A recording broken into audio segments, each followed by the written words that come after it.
This is One on One.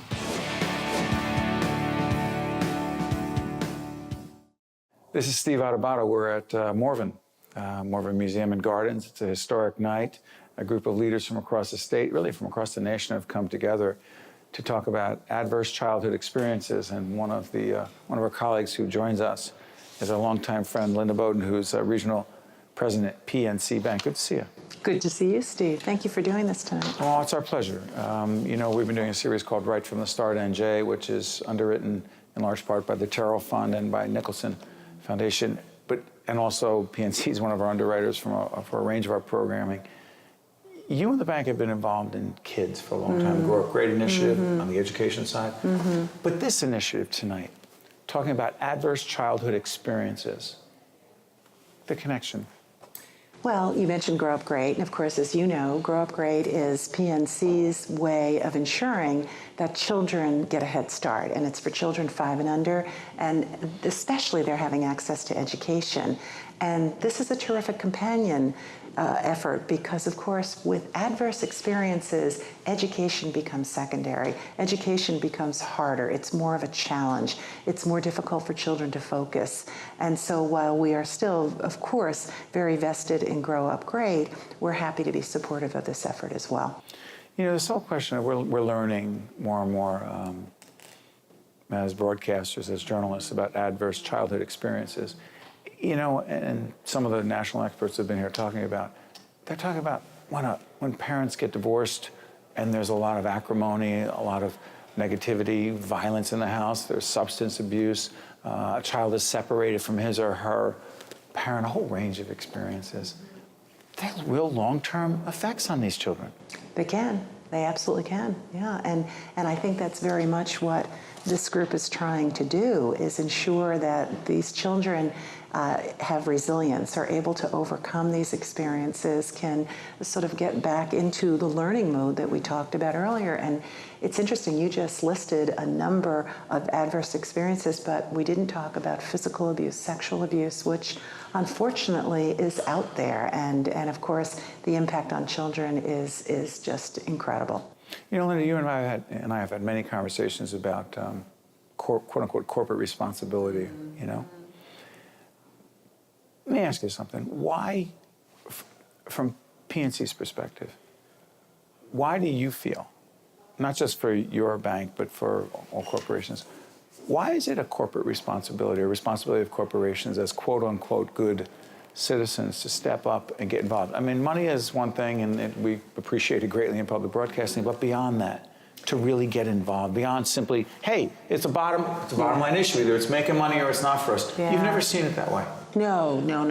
I think, certainly there's a degree of altruism in all that we do, all we get involved with, because it's just the right thing to do. We do feel as corporate citizens, we have an obligation to be good neighbors.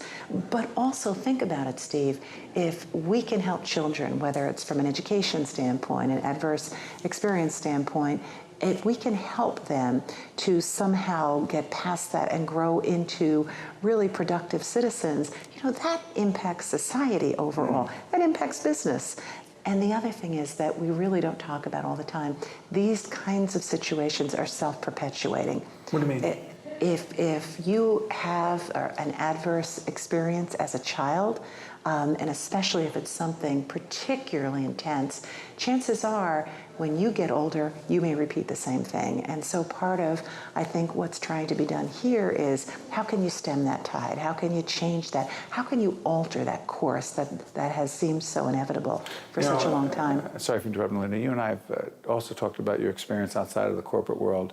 You've had some experiences before you became a top executive at PNC. Just describe that and how it is connected to your commitment and concern for children. Well, you're kind to bring that up. I do have a personal interest in this because I was a teacher for several years before going into banking. I've had a very circuitous route into the banking world. But when you work with young children, you see, yes, they're resilient, but they're also fragile.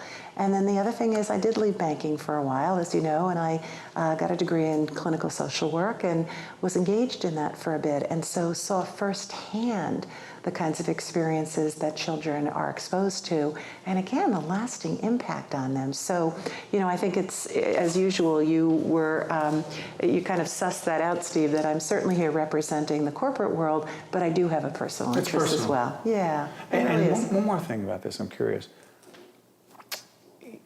There are a significant number of people watching who will say a couple things. Number one, we don't talk about those things. Mm-hmm. Hopefully they're fewer and fewer.